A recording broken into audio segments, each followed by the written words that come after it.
Ladies and gentlemen, welcome back to the Raidcall D2L Game 2 between Navi and Alliance. And if you have not watched the previous video, I advise you to click that bottom left-hand link below that directs you to the previous video.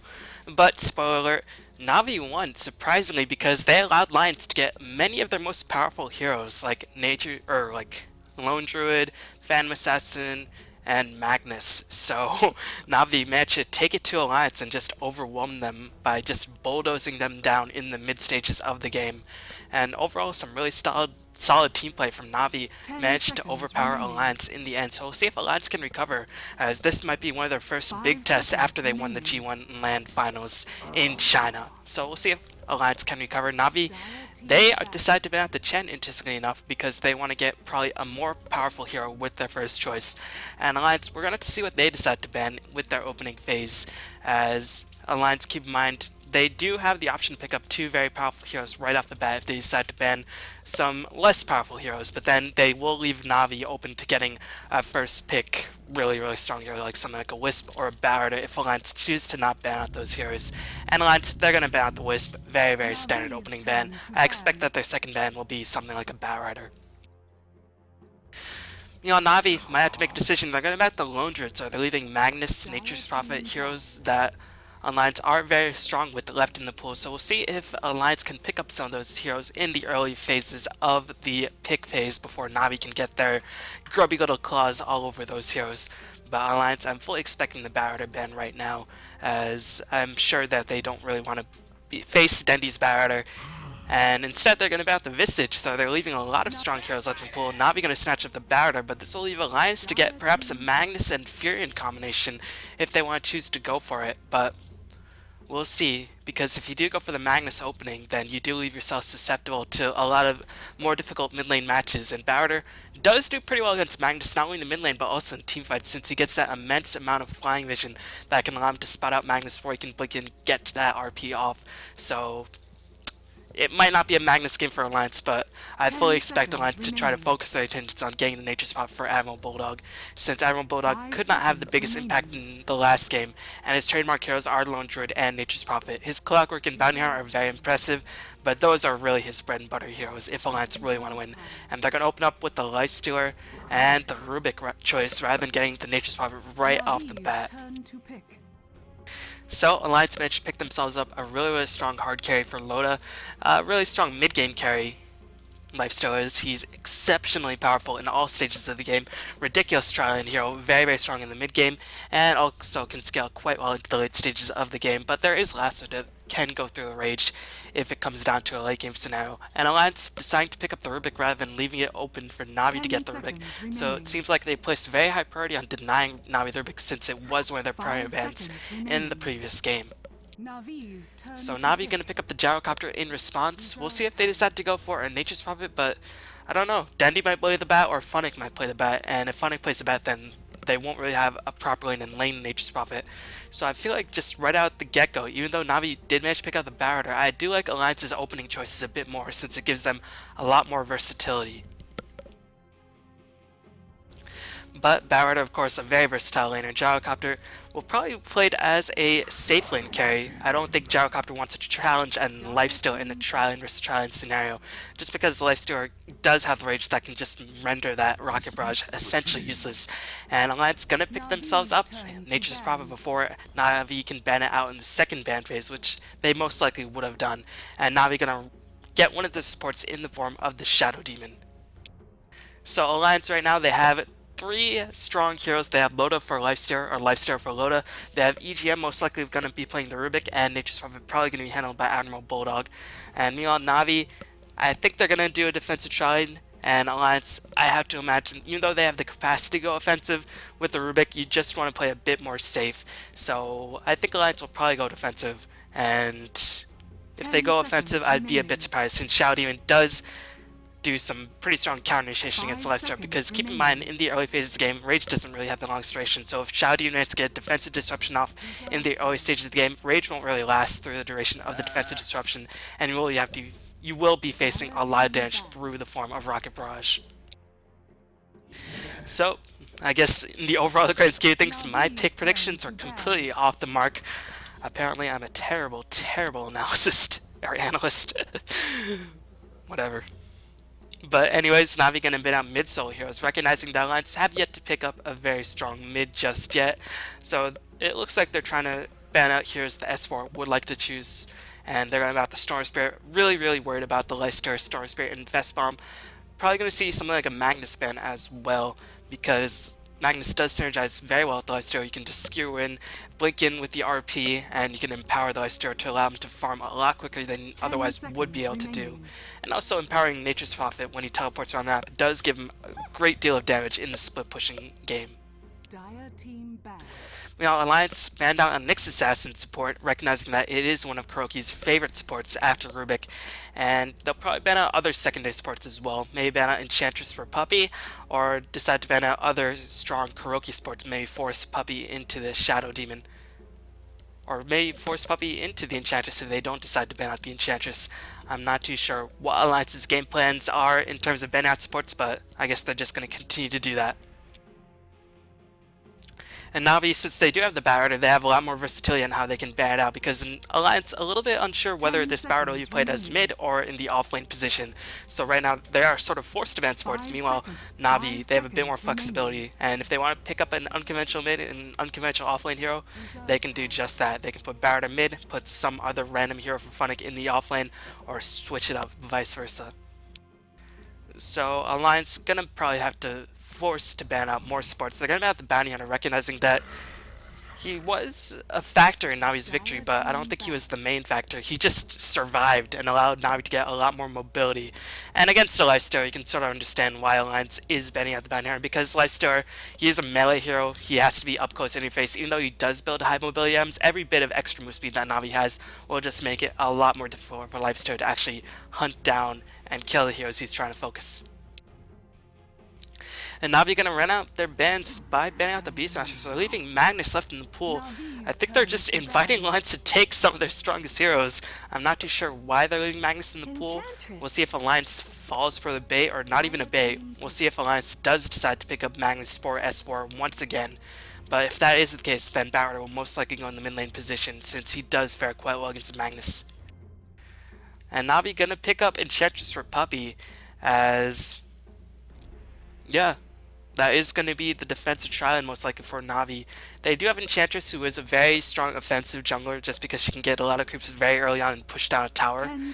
But they would be facing against a Leicester Rubik combination, which isn't really the best combination to go up against if you are an offensive trial, since Leicester is very survivable, and Rubik does have a lot of versatility in reducing the damage with Fade Bolt, lifting people and stunning them for quite a long time with telekinesis.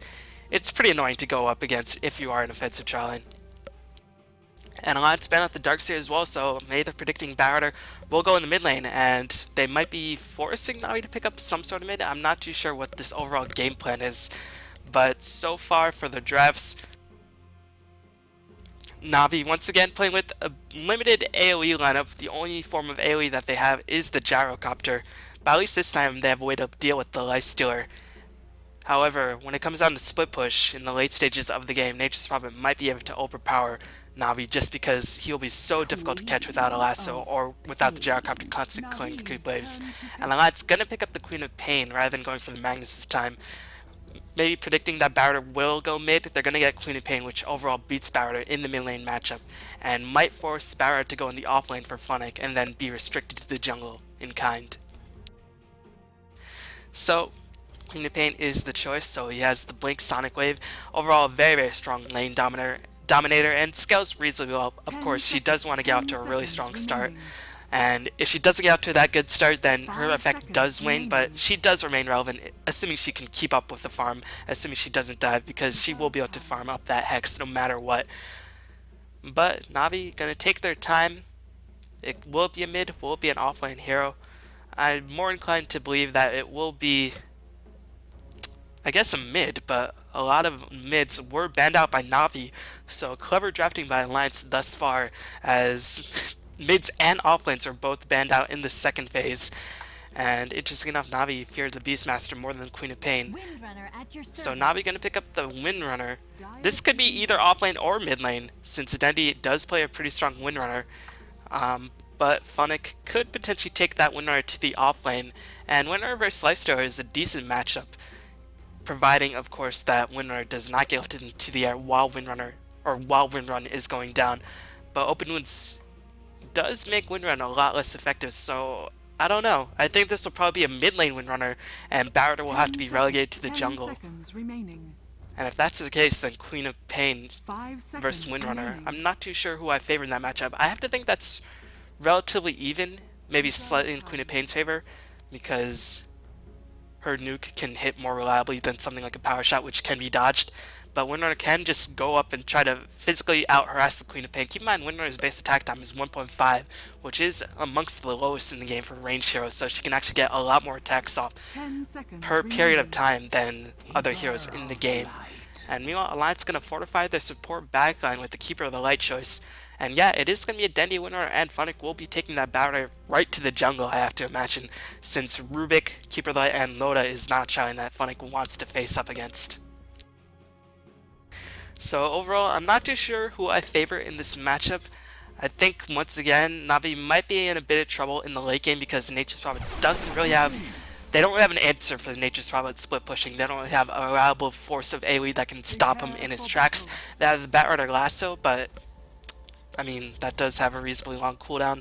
And Alliance just have a lot of mobility in their back pockets. If Nature's Prophet teleports in with the Lifesteal inside him, or if Queen of Pain blinks in with the Lifesteal inside of him, then that can just really burst down Navi very, very quickly. So I'm liking Alliance's draft a bit more, but Navi's draft does have a lot of potential. They have a late game Gyrocopter to fall back on, and if they manage to shut down the Nature's Prophet, then a lot of late game potential will be removed from the equation.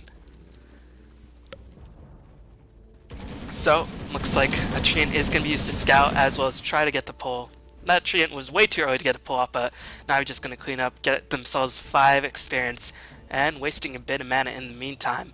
But, looks like both teams going to sort of waddle back and forth on the bottom lane, and just try to intimidate each other. And it seems like Alliance will go on the offensive with their own Trilane, as, I don't know, they might be rotating Aki, making his way very towards the top lane, and Loda gonna make his way towards the top lane as well, as he picked up a Stout Shield. Not really something a defensive Trilane would go for, but that is an indication that Alliance were toying with the idea of going with an offensive Trilane. But I don't know, I think the offensive Trilane against an Enchantress and a Shadow Demon would just be way too difficult to sort of get too many kills. But interesting, the players and teams are going to have Puppy playing the Enchantress, one of his signature heroes. Havost is going to once again be piloting the Gyrocopter. Dendy is going to be playing the Windrunner. Kuroki is going to be playing that Shoudian, and Funnick is going to be riding it up with that Batrider. Meanwhile, on the side of Alliance, we're going to have S4 playing the Queen of Pain. Aki is playing the Keeper of the Light. Nyx is going to be piloted by Loda. EGM is going to be playing the Rubik, and Admiral Bulldog is going to be taking care of that Nature's Prophet. And Admiral Bulldog not even bothering to go into the offlane, just going to take his talents to the jungle where he can get his fast minus and get a lot of experience that way, rather than just trying to get some tree pulls and just really waste a lot of his time. And he picked up a straight Basilius, so he can actually farm reasonably well because his Treants do have a bit of extra armor, and every bit of armor in the jungle does help. You know, as for versus Dendy, this is going to be the mid lane matchup that should really decide the fate of the game, or really decide the fate of the early stages of the game, since both Trions are going to be relatively passive, and it seems like S4 getting the better end of the stick thus far, as Dendy is level 2, does have that point into Windrun, but choosing not to dodge a lot of the physical damage harass, and Shadow Strike just doing a lot of work, as here comes teleporting by Admiral Bulldog, as actually Aki was there on rotation as well. The last hit will be picked up by S4, and really nicely done by Alliance. A lot of damage being done onto Dendy, and his Windrun just came a little bit too late to escape from the incoming Alliance gank. And good rotation by Aki, and you can see Navi just choosing to defend their lane very, very passively. I mean, nobody's going to come in from this angle on the middle lane. A lot of the harassment would come from this bottom lane, and I don't even think Aki actually smoked up. I don't think he did. He just managed to walk in, get the Illuminate, and managed to pick off Dendy. And you can see Dendy already forced to use his salve immediately upon returning to this lane. So S4 playing this lane to perfection thus far, and this might force a response by Navi, either to place more wards on the top lane, or just sort of dueling it up with Dendy for a little bit. Actually, S4 being driven away, taking a lot of physical harassment, but overall making the best of that situation, driving Dendi to very low in terms of HP. Dendi actually was pulled a bit of extra regen. Here comes a push on the top lane. Admiral Bulldog with that early bring up Basilius is going to help fortify this push. And this tower definitely going to die. There's really not too much that Puppey can do, as he is trying to get that creep to delay the push as long as possible. That Hellbear Smasher gonna do a bit of thunderclapping, but Puppey forced to be driven away. Loda not choosing to use an open wounds as it was on cooldown. And this tower definitely gonna die. There's really not too much Puppey can do, and actually he is a little bit out of position. Here comes Illuminate. The telekinesis is gonna be used as well, and Puppey not too sure why he thought he could defend that push by himself, but they didn't want to rotate the Windrunner so early on to try to counteract this push, just because that would just leave S4 to get so much extra farm. And Shadow Demon, nope, only 1 point to Shadow Poison. He really could not defend this tower either. So Alliance so far coming out to a very, very strong start, and looks like Navi not looking to apply a lot of pressure on the bottom lane. And meanwhile, Puppey gonna eventually make his way back towards the jungle, but at that point Keeper Light will have sufficient enough levels to defend the tower from a lot of Enchantress's early game pushes. So Alliance looking very, very strong with their own game plan, taking a page out of Navi's book, going with some really, really aggressive pushing strategies. And actually, Navi has yet to even upgrade their courier, so if that courier gets spied out by the Nature's Prophet, then that courier could be next in line to be killed, as Alliance gonna keep up with their momentum. And again, there's really not too much Navi can do. They're gonna rotate Vonic in, but he's actually very low in terms of HP and mana, so you can't even use Flame Break to push back the creep wave, which is why he went for level 2 Flame Break rather than getting more points in Firefly. But it will be a bit too late. Alliance gonna claim yet another tower, and they're gonna get a huge gold advantage. And Navi, they're not even getting that much experience in exchange. Puppey not getting too much. Vonic was getting a reasonable amount of experience, but overall, it's definitely coming out the better in this exchange.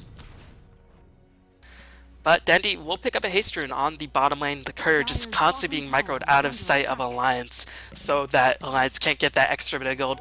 Dendi will be more than happy to take that courier, or take that haste rune, and then use the courier to its fullest, as he's going to throw down a bit of harassment onto S4, but so far S4 is controlling lane very, very well.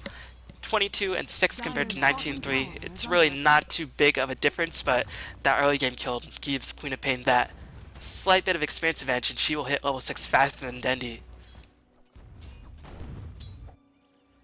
Meanwhile, Kuroki just roaming in, maybe trying to contest the pulls.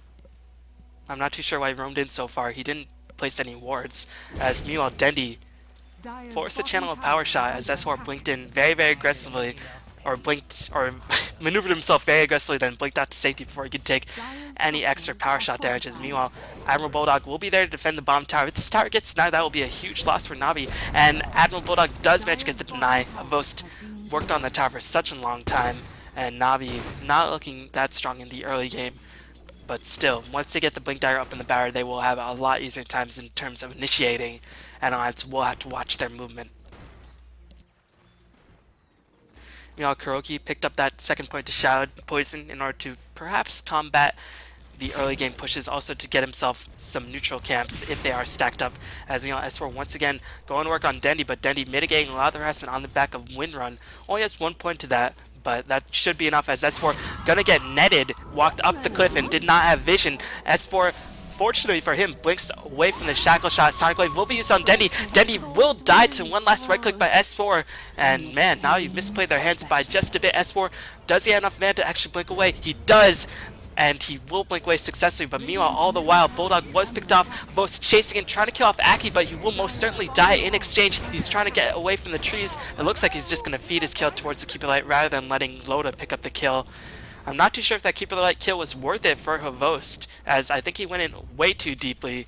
A carry in exchange for Keeper the Light, not worth it, but maybe he thought somebody would teleport to the tier 2 and he could not retreat if he decided to go for that direction, but I'm not too sure.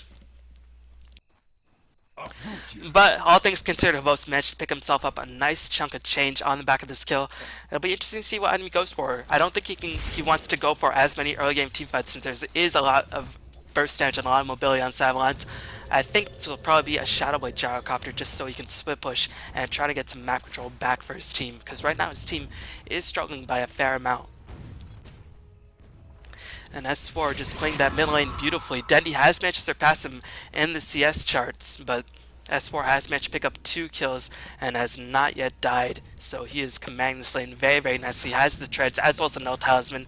Most likely going to go into an Orchid or a BKB rush after these items. Meanwhile, Funnick has finally hit that level 6, but still quite far away from his dagger as he was interrupted from his farm very early on and managed to put in a couple points in Flame Break. I think that is hurting his jungle farm by a significant amount as here comes teleport in by Admiral Bulldog onto Havos. The cooldown will be utilized by Havos. Loda is going to come in, going to dodge a lot of the cooldown damage, and Havos, knowing that he will probably die, going to turn his attentions to EGM, will pick up the kill, and Havos will get killed off by the Infest damage as Havos was all by himself on that top lane, and Alliance fully able to exploit that to their advantage, was able to get themselves a nice kill. A Rubik in exchange for a Havos, definitely what Alliance were looking for in that exchange.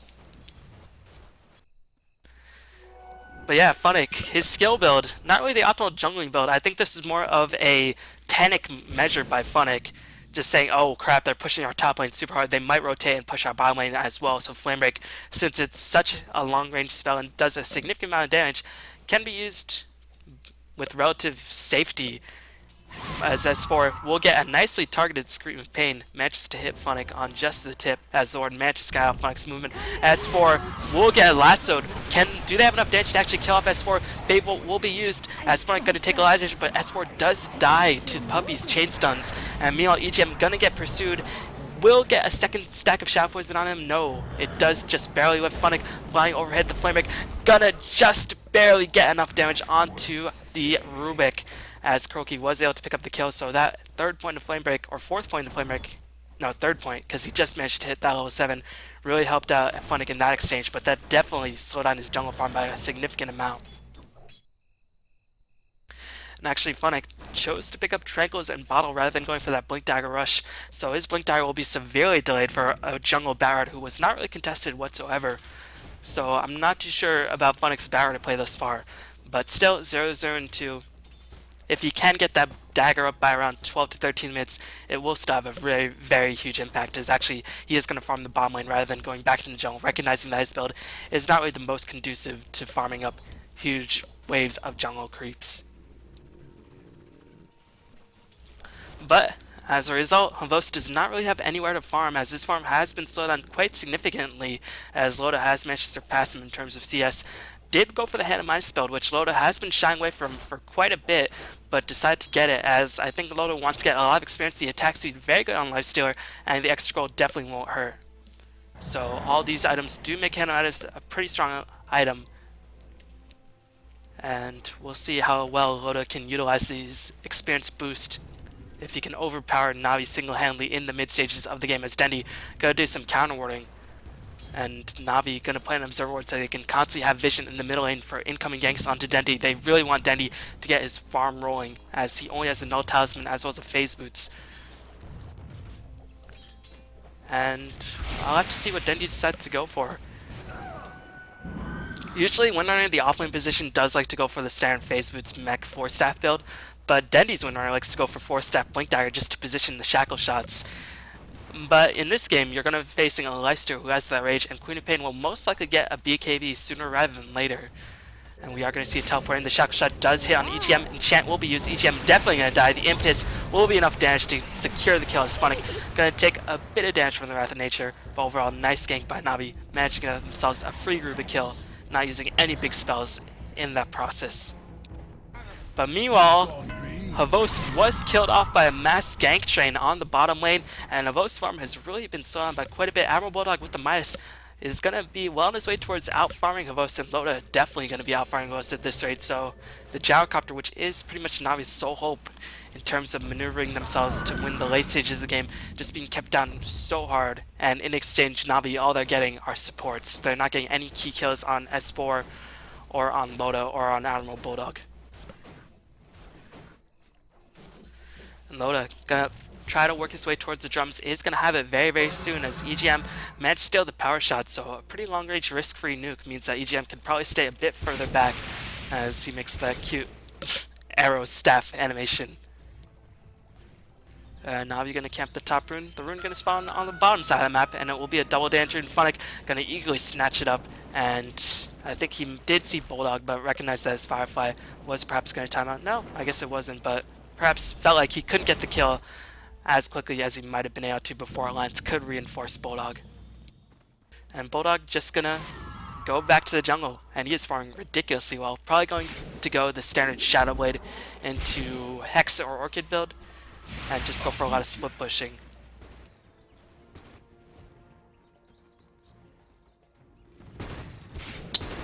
Meanwhile, Havost, not even at his drums just yet. Will have enough money to pick up the drums at this point. Gonna go instead for the Ogre Club, trying to get himself a bit more HP, recognizing that Alliance are very keen to gank him, and move speed up against his Sprout and a lot of slows on the side of Alliance won't really help you that much, as extra tank ability to outlast the Alliance ganks before his teammates can come in would definitely play a bigger factor.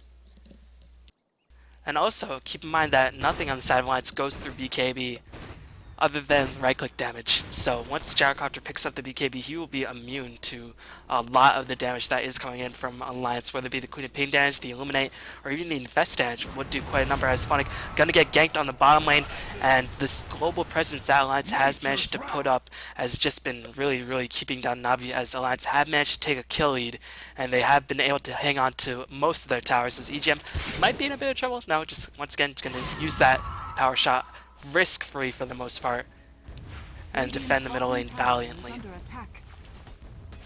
As for choosing to go for the Orchid rather than going for a straight-up BKB, as the only thing that goes through BKB on the side of Navi is the Lasso and the Shadow Demon Purge, but Funnick really not anywhere close to picking up the dagger at this point.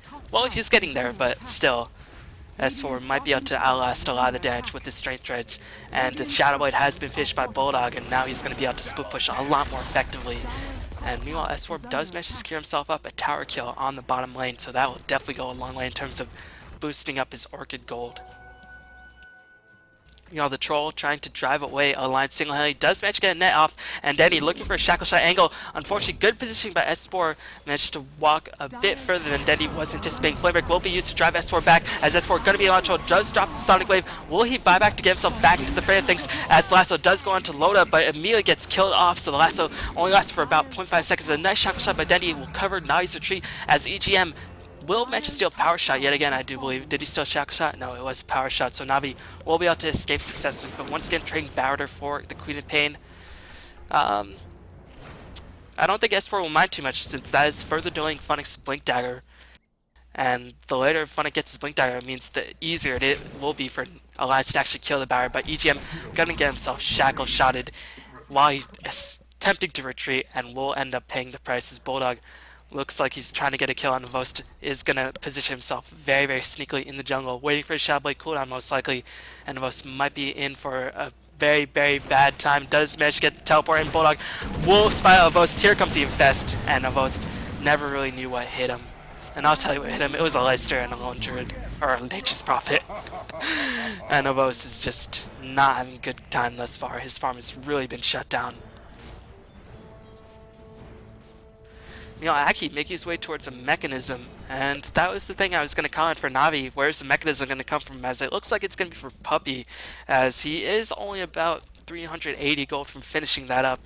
But Navi doesn't really have the lamp that can really group up and push effectively. This is more of a just get heroes, because we don't really have any other options lineup. As Alliance, I think, really did a remarkable job banning out heroes in this game.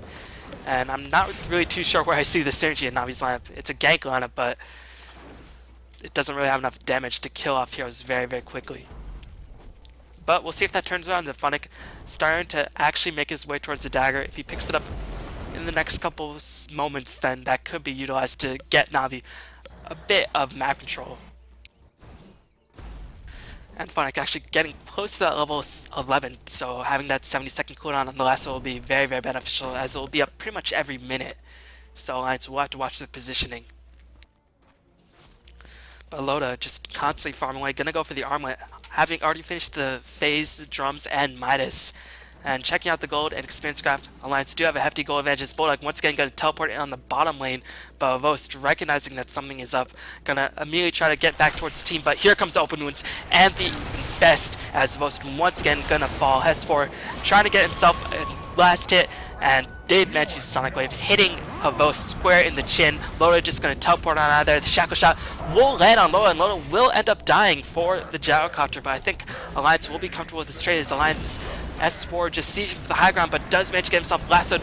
Do Navi actually have enough damage? No, S4 will break away to safety. Here comes the force staff by Denny. Does manage to get himself a nice Shackle Shot, and Alliance overextended, and it did end up costing them, as that definitely went in favor of Navi, so they managed to clean up S4 in the process. And Alliance definitely didn't anticipate Funnick picking up that dagger, and S4 a bit curious to see why he blinked this direction, but keep in mind Queen of Pain has a bit longer animation in comparison to Anti-Mage's blink dagger, or blink skill. So maybe S4 just wanted to get the heck out of there ASAP, but Barrett will fly overhead, gonna use sticky napalms to drive away Aki, but the Illuminate will be channeled nonetheless, and this tower push will be halted in its tracks completely. Well, it looks like Navi just gonna man up.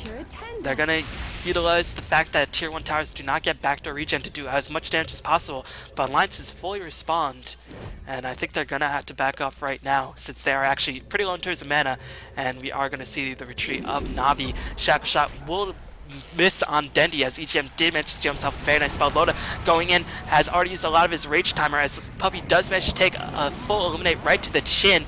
Looks like the Queen of Pain does manage to get himself right on out of there. Infest will be utilized by Loda as he's going to work on Havos. Rubik was able to kill off the Shouty, and Loda going to turn his attentions on to Puppy. Will get driven away as it's going to be a 2-0 victory for Alliance thus far. And Bulldog wrapping around from the side, looking to perhaps get a Sprout on somebody, but will be thwarted in that endeavor. Shackle Shot does manage to hit onto EGM. EGM will definitely die as Puppy does pick up a dominating streak. He is getting ridiculously farmed, but 2 for 1. And the fact that Avos has died yet again really is just not going off for Navi. And Avos has really not been able to find any sort of farm. Alliance know their target. They know that, okay, in the last game, we couldn't kill Avos no matter how hard we focused him. This game, we're just going to kill him before he can get the items. And they are doing a remarkable job with that game plan, as Avos has not been able to find any room to farm. Denied. Does have the Mithril Hammer, so has been able to get 116 CS. Pretty remarkable, as Navi looks like they are out-farming Alliance by just a bit. But still, Alliance looking in very, very solid position thus far. Have experience lead, have a gold lead, although the experience lead is not really that significant. And look at where Bulldog and Loda are farming. They're constantly farming next to each other, so they can infest gank whenever possible. As Puppy got to place a Sentry Ward, trying to bait out a gank onto Avost, but it seems like Alliance recognized that Navi knows that Alliance's game plan is just to murder Avost over and over again. As Funnick gonna fly overhead. Don't think this ward scouted out Funnick's path, but Alliance just gonna choose to farm up for a bit rather than going in for a lot of murderous ganks onto that old man. Naki with the mechanism, just gonna keep channeling that Illuminate. Gonna probably go into a 4-staff build, or maybe even a Ghost Scepter. As Enchantress physical damage, or pure damage on the back of it, that impetus is quite significant. That is actually giving a bulk of Navi's DPS at this point in the game. Avost, only about 250 gold away from finishing that BKB. Dagger up on Funnick is level 11, so he has that short cooldown on Lasso. Dendi gonna go straight into the Hex Rush, but looking at Alliance's items, Queen of Pain has actually died a couple more times, so her Orchid farm has been slowing significantly, especially since she's not farming any creeps. So S4 might be regretting his choice to go for that straight up Orchid Rush. Aki gonna channel the Illuminate under the cover of Smoke of Deceit. And Alliance gonna look for the backstab gank. Avos gonna be the first one to try to kill off the tower. Loda gonna go in with the open wounds. Avos will get 4-stacked away. Meanwhile, the lasso will be used, but there is nobody on the side now to back up Funnick's lasso usage. Loda being driven away as the purge was used to drive him backwards, but Bulldog gonna teleport him and does manage to get a sprout off onto Dendi. And meanwhile, Navi in full retreat, Puppy taking a lot of damage as Loda just does not care. Will destroy Puppy, getting himself a nice streak, and S4 will be on the pursuit, looking to finish off Denny, but Alliance seems like they've overpowered Navi. That lasso usage by Funnick was very questionable since he had no other damage to kill off anybody on the side of Navi. Kuroki gonna get himself slaughtered as well, and this tier 1 tower most certainly will fall to Alliance in the next couple of moments. And Alliance just playing really, really well. Loda's going straight into the Basher after he's finished that armlet. So even more ways to lock down Evosis. Evosis has finally managed to finish his BKB, but where's the damage going to come from? As that lasso usage by Funnick really was not optimal. He was caught in a very, very awkward position, and he was not able to drag him to Puppy to deal a lot of DPS. And Alliance is going to take that tier 1 victory and just going to push in for the Roshan, recognizing that Creepy Gloom is pushed to such an extent that Navi have no choice but to farm. And Navi will do just that, but Loda will get himself a nice Aegis for his troubles, and that will mean Leicester is going to be even more powerful and even more difficult to kill. As you saw, Navi were focusing 3 or 4 heroes on Loda for the beginning of the team fight, but Loda never really dropped below half HP on the back of armlet toggling and rage.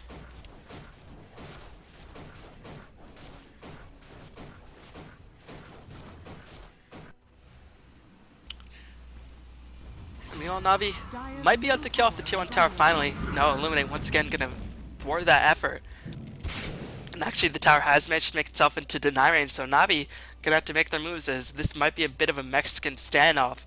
And Alliance, will they look for the deny, as Navi knows that in order to not get a second tower denied, they're gonna have to go pretty much all in for this tower. Flamebreak will be used to scatter Alliance by just a bit, but once again Illuminate doing a huge chunk of damage. Here comes the disruption onto Funnick, as he was caught in a very terrible situation. EGM just is going to charge in very bravely, will end up dying, but Loda will be there on the pursuit, trying to drive away Havos. S4 does die, he does have the Aegis as well, as Loda once again not being interrupted, just going ham on Navi. Queen of Pain does pick up a kill on Gyrocopter. Enchantress kills off Admiral Bulldog in the meantime, but Loda senses blood going in, will kill off Puppy yet again. S4 does manage to get himself a last hit, and now his Orchid is imminent, actually does pick it off. Kuroki forced to teleport on out of there, will do so successfully, but Dendi, oh no, Dendi finding himself in a very bad situation, can't even force staff over the cliff. Loda picks up the last hit, and it is just going all wrong for Navi. Did they even get the tower kill? I'm not even sure.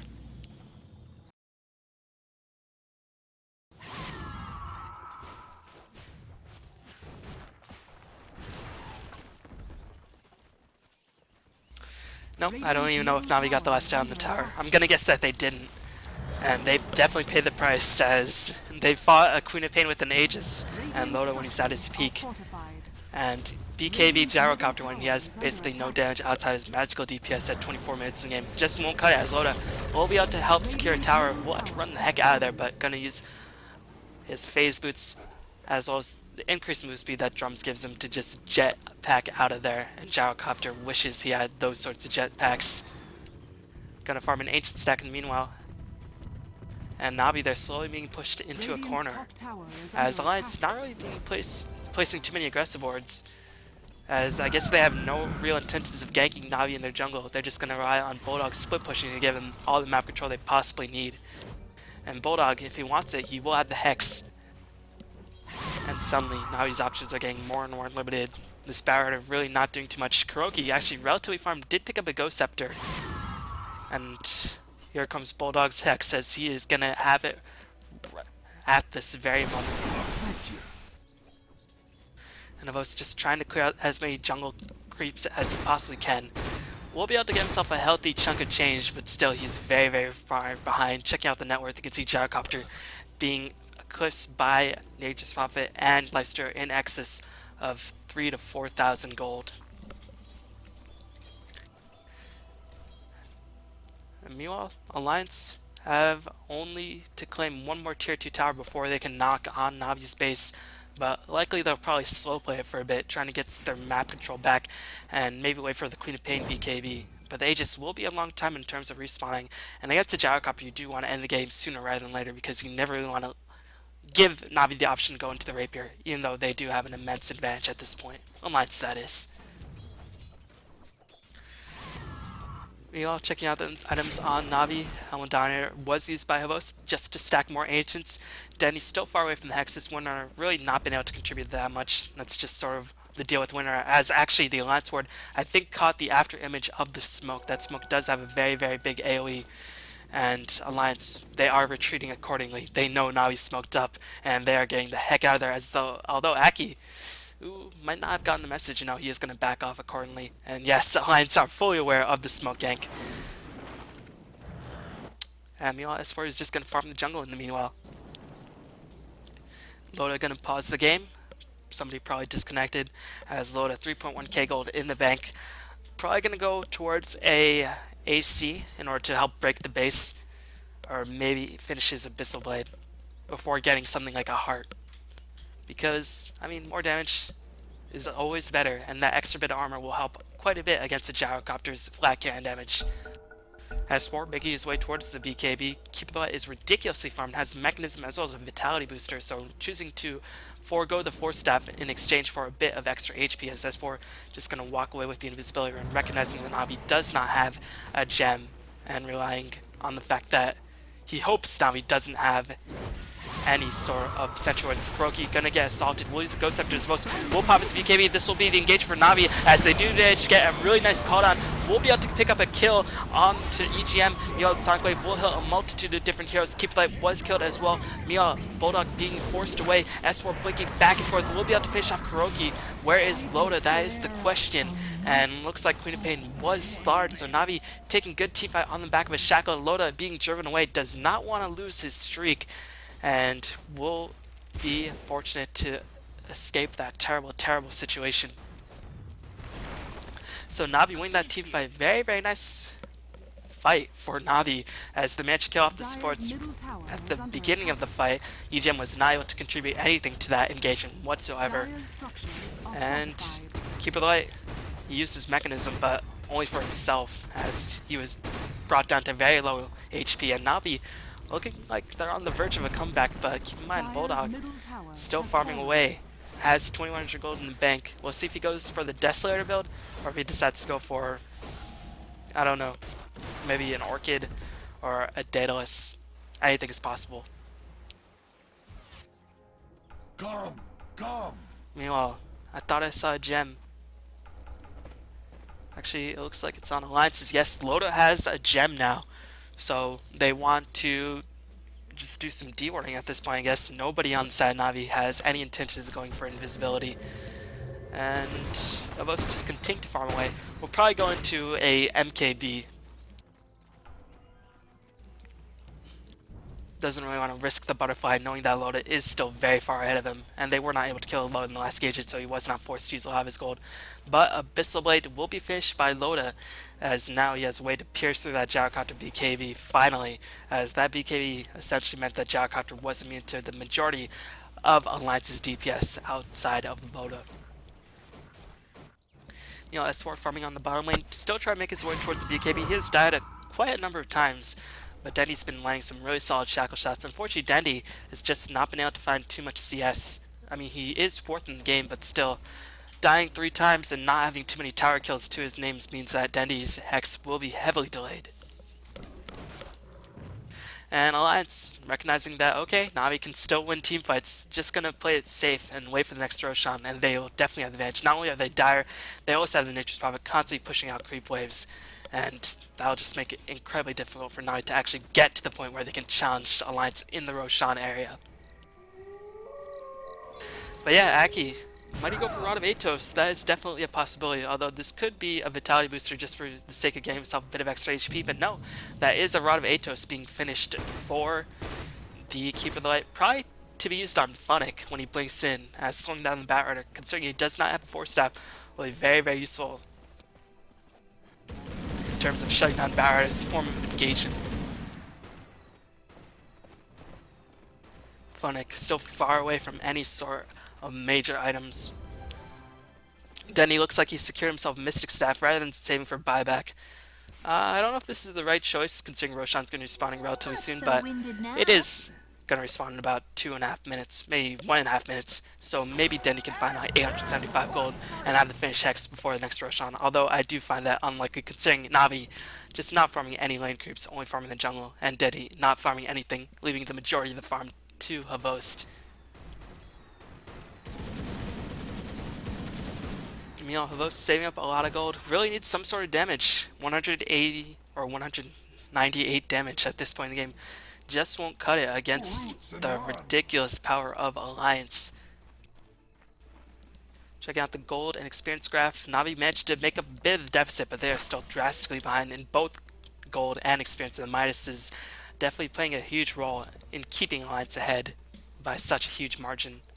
And Bulldog once again with the infest looking for a gank, but Navi just going to group up and take the ancients together. And I think Bauer did manage to secure himself one ancient kill, so that is going to be a bit annoying for Havost. But still managed to get a majority of those ancients. Has 3.8k gold in the bank. We'll probably pick up the Demon Edge unless he wants to save up for a straight up Butterfly. But that is risky considering Navi is being out farmed. And if you pick up a Butterfly, then Admiral Bulldog or Loa can just say, hey, we'll go straight into the MKB. We still have a decent chunk of change. And Navi just trying to drive away the creepy Golem and get some wards up on the map. Gonna push out the mid lane as a team, but this ward will get immediately dewarded by Loda as soon as he manages to get himself back into the vicinity of the middle lane.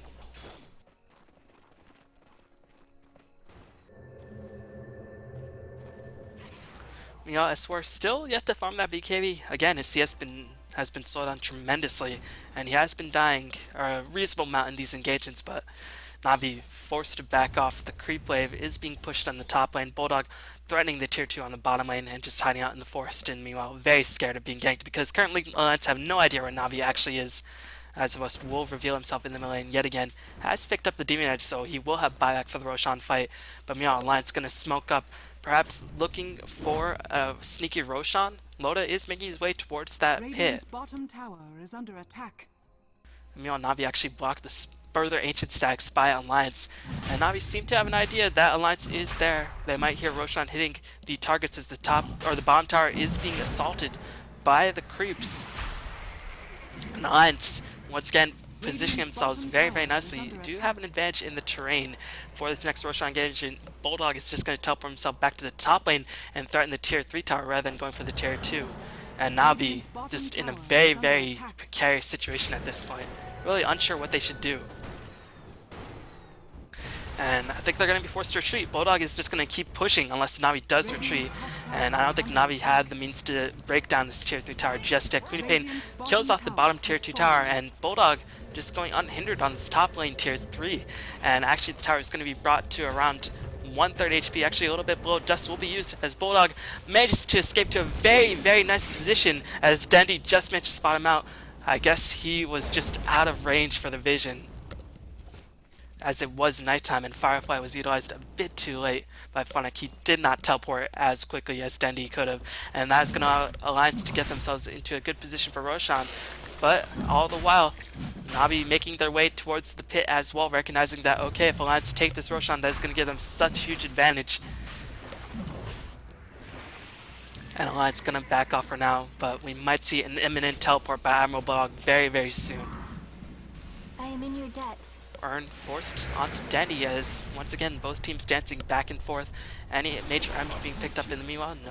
No BKB just yet, but he will have it very soon, and this could put Alliance over the top if S4 does manage to secure himself a BKB, as finally he will be able to utilize his full range of mobility in this upcoming team fight with that BKB purchase, as Havost, in a very sticky situation, might have been forced to use BKB if EGM got in range for the telekinesis. And Funnick will blink in. Oh, just going to force the retreat of S4, and Alliance is going to be the first one. So Blink going to back away. Bulldog's going to farm the top lane.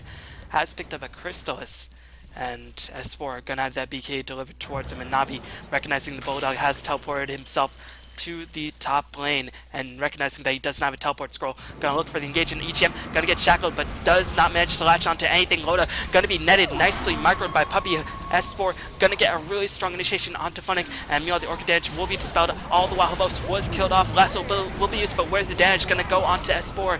No damage whatsoever. Puppy already blown down most of his abilities, will be the next to be killed off, and Alliance just gonna completely steamroll Navi in that engagement. Did not lose anybody. Loda escaping by the hair on his chinny chin. Alliance will be able to take the Roshan at this point, and this tier 3 tower in a lot of trouble. This might actually force a glyph usage by Navi. No, looks like they're not going to use it just yet. And Bulldog just hanging on to so much gold. It's just going to be ridiculously difficult for Navi to win in this next upcoming gauge because Vos fought back, was not able to accomplish anything with that biotic other than stop the creeps from pushing the Brax. And he's still quite far away from finishing that MKB. And Loda gonna go for the AC. BKB on S4 allowed so much damage to be negated onto the Queen of Pain. She was just able to blink and get a nice sonic wave off onto a multitude of Navi targets. Dendi has managed to pick up a Hex, but still the BKB on Queen of Pain does have relatively long duration, and if Vos dies, there's not really much that can kill off anybody on the side of Alliance without Havos' DPS. And such is the price you pay when Gyrocopter has to sort of be the lowest range hero on your team. He will always be in the mix of every engagement.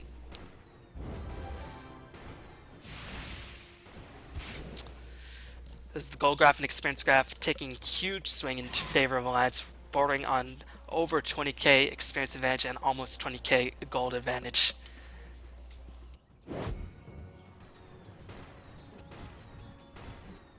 Puppy trying to go for the Aghanim Scepter, but he is a long ways away from that. Dendi again finished the Hex, but if you look at Alliance, Daedalus has been fished on Bulldog, and he still has enough for buyback, so even if he dies, he can teleport himself right back to the thick of things and then just clean house. Loda looks like he's going to finish the AC, and with this purchase, I think Alliance will try to end the game. They're definitely going to group up, and yeah, that was what they were waiting for. They were waiting for the AC to be finished, and now they have the minus armor onto everybody on the side. Now they have that extra bit of plus armor for their team, and they have the minus armor onto Navi's structures. And it is not looking good when Keeper the Light has 1.7k more net worth than your Batrider. A 5-roll Keeper the Light at that. Well, I guess Rubik has been playing the 5 for the majority of the game. But Rubik has managed to pick himself up a dagger, and he will be passing the Batrider very, very soon on the back of the stagger purchase. So Navi, I'm not too sure how they can actually hold out in the space defense, but still, if there's ever a team that you don't want to leave any breathing room, it's definitely Navi, as they have been known to make very, very solid defenses and very, very spectacular comebacks. Vost recognizing that if he saves her back, he just won't have any damage. As here comes the Blink-In Infest usage onto Vost, will be assaulted. Abyssal Blade will be used to hold Vost in place. Meanwhile, Sonic Wave will be used to kill off Croaky as well as Windrunner. Puppy will get the next one to fall, and that will be a GG. Well played for Alliance. They just managed to overpower Navi in the end. It looks like Navi didn't want to fight inside the base, recognizing that the Rax could be potentially slow siege, but nice Blink-In Infest and Abyssal Blade usage by Loda, and Alliance just had never really looked back in that game. They just were in complete control. The only engagement where I looked a little bit unsure of Alliance's domination was that mid lane engagement where Dendi managed to land the Shackle Shot. But the theme for this game was damage. No damage for Navi. Meanwhile, Alliance just were able to get so much damage on everybody on the side of Navi that they were able to completely overpower them. And I think that did come down to the draft. I think the barrier just did not have a really big impact. Got Blink Dagger way too late. And yeah, that ended up costing Navi. The Windrunner really just did not do too much outside of Shackle Shots. And Windrunner is a hero. This is why she isn't really played as much. She just doesn't do damage. And Shackle Shots, teams have sort of learned how to play against it. They position themselves in ways that they can avoid a majority of the Shackle Shots. So really strong play by Alliance, and Navi getting pushed to the limit 1-1 in this best of 3 series. And Alliance looking very, very dominant in this game. We'll see if they've regained their momentum or if Navi can come back in the last game of the set. So thank you all for watching, and I will see you all next time. Peace.